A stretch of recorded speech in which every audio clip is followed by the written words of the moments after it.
Hello. হ্যাঁ, মা বলছি। হ্যাঁ মা বলো, কি ব্যাপার, তোমার শরীর ঠিক আছে তো? হ্যাঁ, সেসব কিছু না।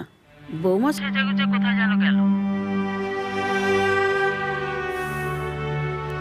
ঠিক আছে, তুমি চিন্তা করো না, আমি দেখছি। ঠিক আছে।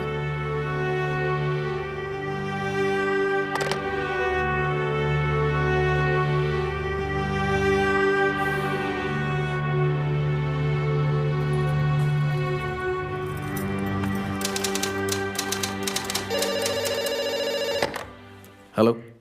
স্যার, একজন ম্যাডাম আপনার সাথে দেখা করতে এসেছেন। ম্যাডাম?